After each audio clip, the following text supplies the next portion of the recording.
Name's Frank Bilders. I'll be your skipper today. In this video, we're analysing the Northern Irish accent of Frank Bilders. He's a character from the popular video game Far Cry 2, an ex-IRA member hailing from Belfast who also spent a considerable period of time in the Maze prison. Of course, we're looking at the voice actor playing Frank. I couldn't actually find their name, and if any viewers could provide these details, I would greatly appreciate that. Also, thanks to Patrick Colt for the suggestion and providing today's clips. We're using 2 clips which showcase at least 4 features of this wonderful accent, as well as one word that often crops up for those who are native to Belfast. Have a listen and see how many you can identify.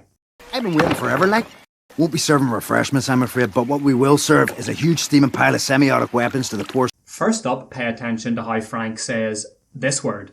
Won't be serving refreshments, I'm afraid. Won't be serving refreshments, I'm afraid. In most English accents across the globe, as with all diphthongs, there are 2 vowel sounds, and the mouth, therefore, has to move. A, as in afraid. Afraid. Due to the combination of 2 short monophthongs, your mouth should move. So if you're saying this correctly, you should feel what most describe as a circular motion. A. However, in Northern Ireland, we shorten this diphthong, as we do with many vowel sounds. Afraid. Afraid. Let's compare and notice the changes in your mouth. Proprioception is the key to mastering any unfamiliar accent. Afraid, afraid. Afraid, afraid. For some reason, this seems to be many people's favourite Belfast feature. Secondly, listen to the pronunciation of the letter R in these 2 words. I've been waiting forever, like. I've been waiting forever, like. But what we will serve.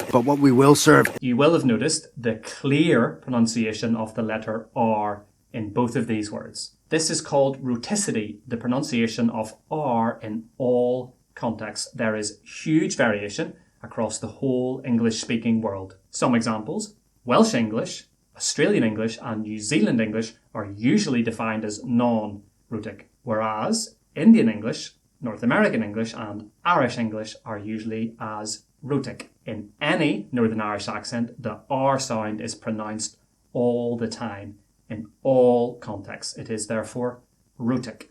Check out the difference: without, then with the R. Forever.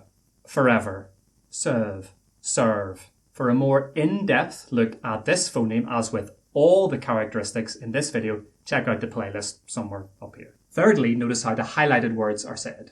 I've been waiting forever, like. Won't be serving refreshments, I'm afraid, but what we will serve is a huge steaming pile. For most, this is seen as the simplest part of the Belfast accent to master. That being said, it's control of the position of the tongue that is absolutely critical. Forward in Northern Ireland, in. Backwards in most other accents, ing. Ing, ing, waiting, waiting, serving, serving, steaming, steaming. For which other Northern Irish people would you like me to do an accent analysis? Comment below. Next up, what's going on with these 3 words? Won't be serving refreshments, I'm afraid, but what we will serve. Won't be serving refreshments, I'm afraid, but what we will serve. This subtle yet distinct aspect of Frank Bilders' character is called the final plosive t. Plosives are consonants which consist of 2 phases, and they can be physically described and thus located. This is perhaps one of the features that non-native actors focus less on and therefore kind of mess up. To someone from Northern Ireland, this is a complete giveaway that the actor has done a less than satisfactory performance, unfortunately. In most accents, the 2 phases of the final plosive T are first the stop phase, putting the tip of your tongue against the back of your top front teeth and holding it briefly before, secondly, the release phase, releasing the air. T.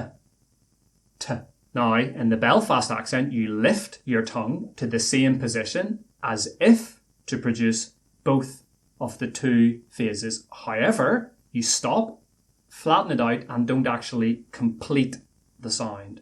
The release phase is curtailed, you could say. Listen to the differences, have a go yourself, and pay crucial attention to the release phase, what your tongue is doing, and the explosion of air. Won't, but, what.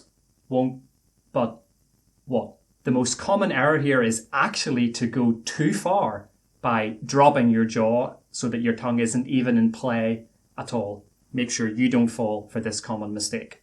Check out this oft-used word in the Northern Irish vernacular. I've been waiting forever like. I've been waiting forever like. It's usually just plonked at the end of sentences, carrying absolutely no meaning like. Now, it would be remiss of me not to comment on the quality of the voice actor's performance. From the clips we've used today and the others that I've watched, I am extremely impressed with this performance and can see no clear giveaways of him being a non-native. I'd be extremely interested to know his native accent. If anybody is able to provide those details, that would be greatly appreciated. Now, to watch an analysis of the delightful Carnlough accent of Brendan Rogers, head over here. Thanks so much for watching, and I look forward to seeing you next time.